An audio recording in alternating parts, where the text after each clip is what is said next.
Tuloy lang talaga kami sa pagmasid at pagsunod mga tol para sa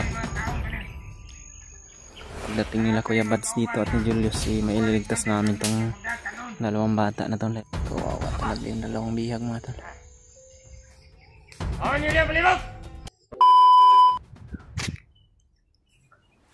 Yun mga tol,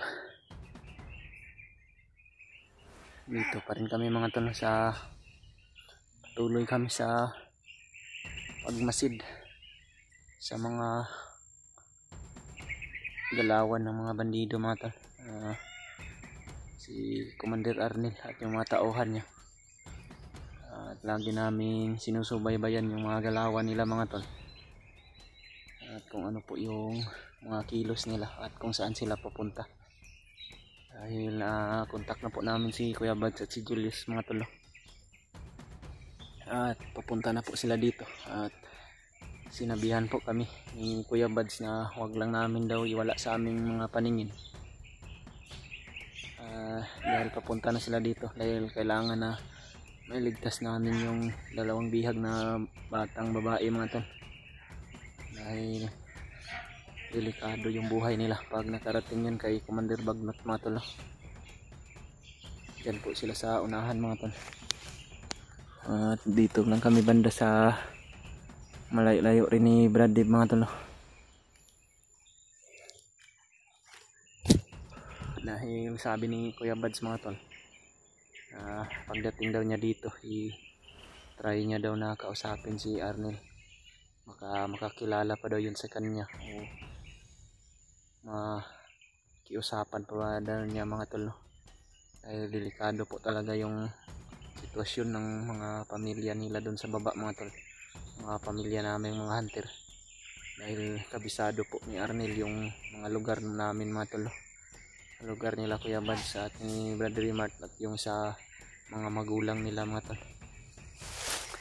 At sabi po ni Kuya Bads mga tol, aantayin daw namin sila dito, at kahit anong mangyari hindi daw namin iwawala sa aming mga paningin, nang sa ganun pagdating nila dito mga tol, maabutan nila o maabutan na niya si Arnel mga tol, at mailigtas namin yung dalawang bata mga tol, dahil hindi po namin to pwedeng susugurin ni Brad Dave, dahil marami rin sila mga tol, at hindi po namin alam kung ano yung mga kinikilos nila.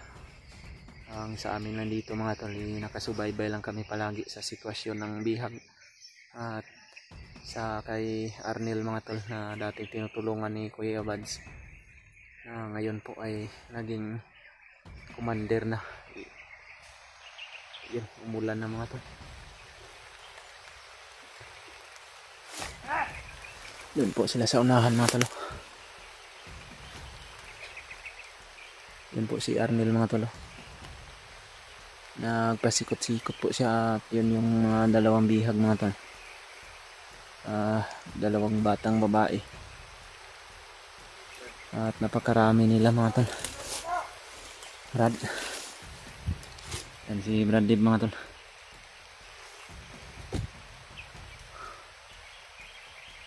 Kailangan na dito mawala sa aming mga paningin mga tol. Kung saan man sila pupunta ay kinakailangan na masundan namin palagi, para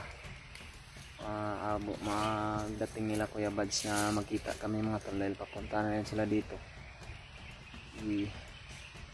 Maabutan namin yung maabutan nila yung mga tol, bihag na dalawang bata, at makakausap ni Kuya Bads si Arnel mga tol.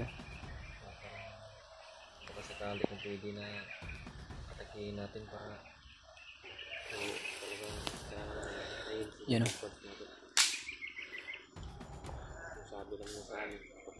Yan o, marami sila masyado.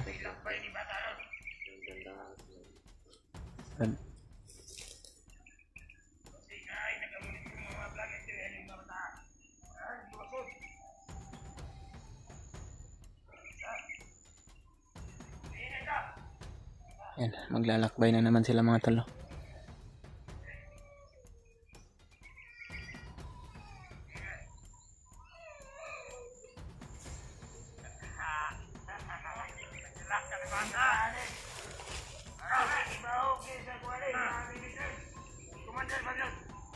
Yun yung bata, oh. Umiiyak yung bata, brad.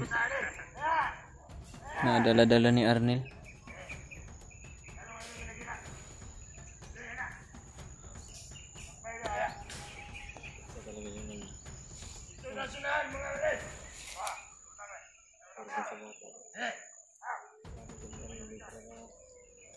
Sobrang masama na si Arnel, mga tol.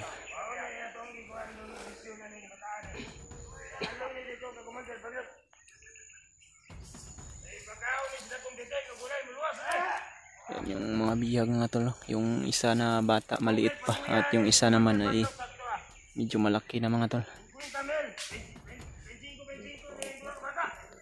May mga pabuya pala yan sila. Matatanggap si Arnel, mga tol, pag nakarating daw kay Commander Bagnot.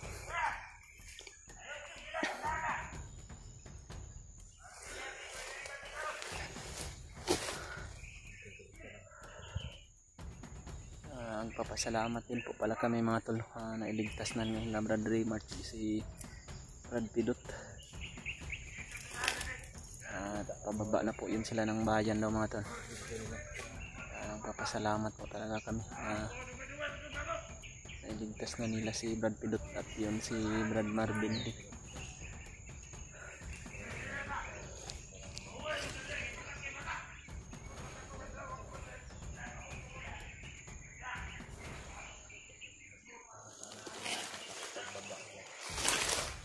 Iba natin, Brad.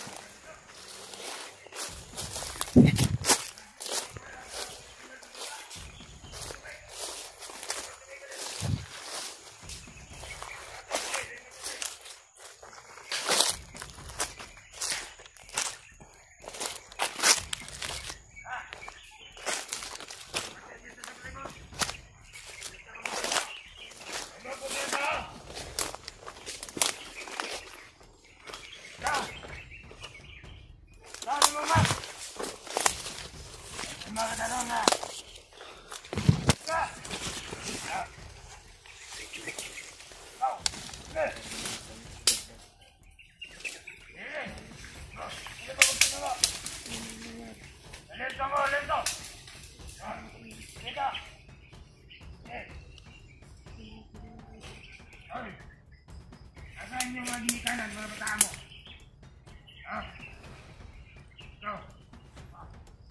Asa mo?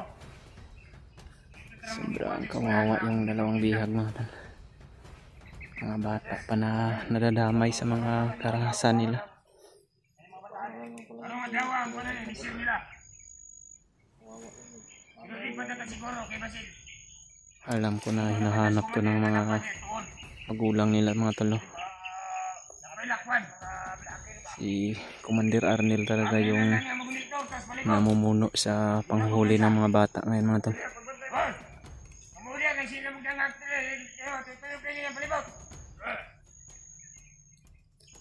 Patuloy lang talaga kami sa pagmasid at pagsunod, mga tol, para sa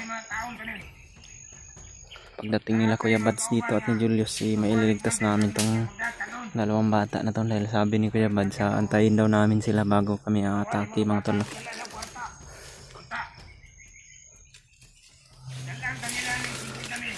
Meron pa doon sa unahan, Commander.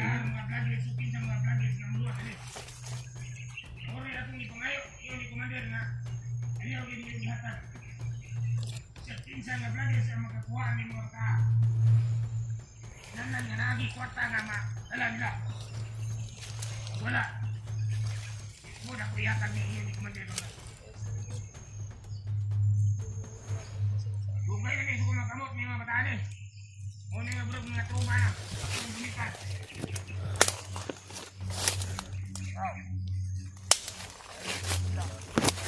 Sila ka? Bakit yung bata ah? Bukalog ka lang eh. Bakit? Tama ba? Kaya kasi nakuha na yung hurot na nangyari na hindi na kabantay.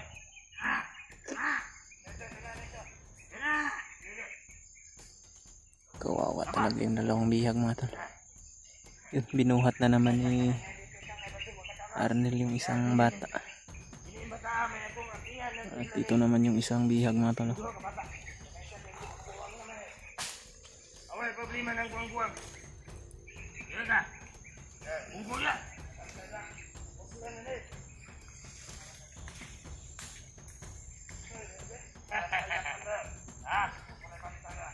Sige. Ayaw rin mo kumpiyansa sa palibot. Kaya basig na yung mga vloggers nga nakamonitor sa ito. Naningaw si Kumandir Bandot. Mananagay nakasulod dili sa itong area. Nakita sa minuto rin. Masilaw daw sila ng biyag mo. Masilaw daw sa biyag. Saan bukrat? Bastos yung klaseng tao nila. Hingo niya rin. Kilo ka sa ato biyag. Buang-buang dap.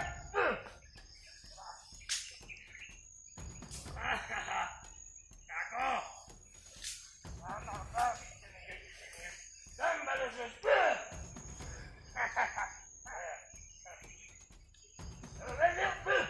Yan. Tinapos ni Arnel yung isang bandido.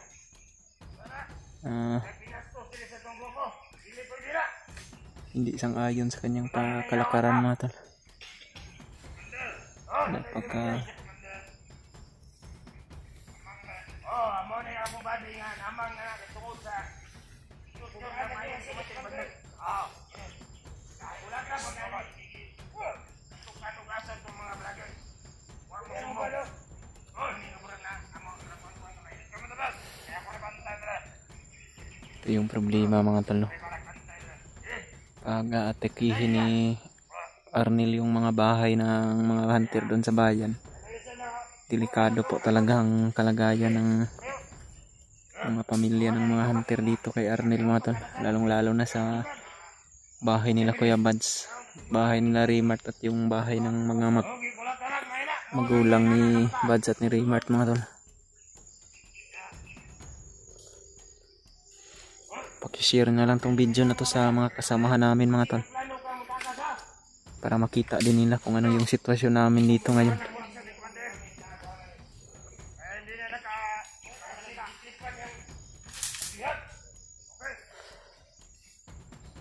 Tulungan nyo din kami mga tol, na ipagdasal kami mga tol, na sana walang mangyaring masama sa amin at mailigtas namin yung mga bihag na dala ni Arnel ngayon mga tol.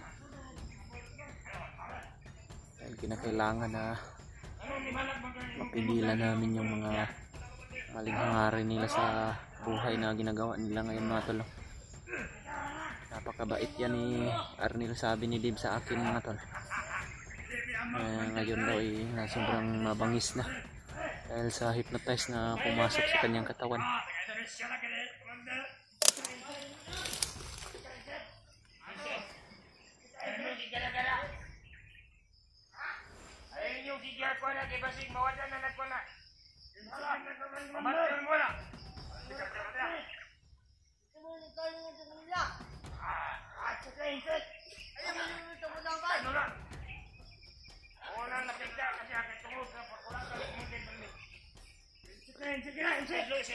Ayan. Sobrang mabangis na ni Arnel mga tol.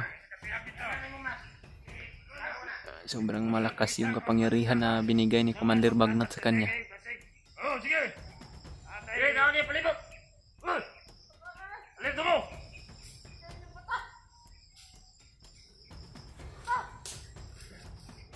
Kawag nyo niya palibot.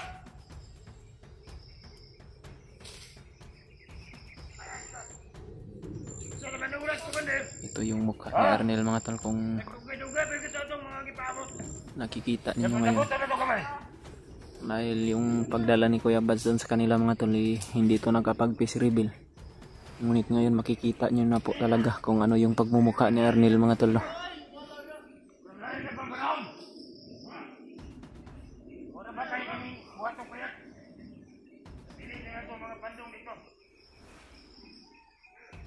Inaantay namin sila Bads at si Julius dito mga tol, para makita din ni Kuya Bads yung sitwasyon namin dito at makita niya ng personal si Arnel kung ano na yung nangyayari sa buhay ngayon ni Arnel mga tol, na tinutulungan niya dati at binigyan pa daw niya ito ng pira mga tol para pang pamasahe pauwi doon sa kanila. Ngunit ngayon ito po yung nangyari. Nakita namin ulit dito sa gubat na naging isang commander na. At ang nasagip namin sa mga usapan ng mga bandido mga tol, pinakuha daw ito ni Commander Bagnot doon sa kanila, sa bahay nila, para gawin ulit na isang bandido at gawin ng isang commander. Dahil alam daw ni Commander Bagnot na marami itong nalalaman kung saan matatagpuan ang mga bahay ng mga hunter na kalaban ng mga kilusan nila. At kinakailangan talaga na mapigilan namin ang mga gawain ni Arnel na hindi po ikakabubuti sa mga ginagawa niya ngayon mga tol at sa kanyang sarili. Dahil alam din namin na napakabait ding tao na to si Arnel, ngunit na nag-iba yung aura niya ngayon mga tol dahil sa hypnotize na umasok sa kanyang katawan na kagagawan ni Commander Bagnot mga tol. Yan. Walang magbabagong buhay sa atin.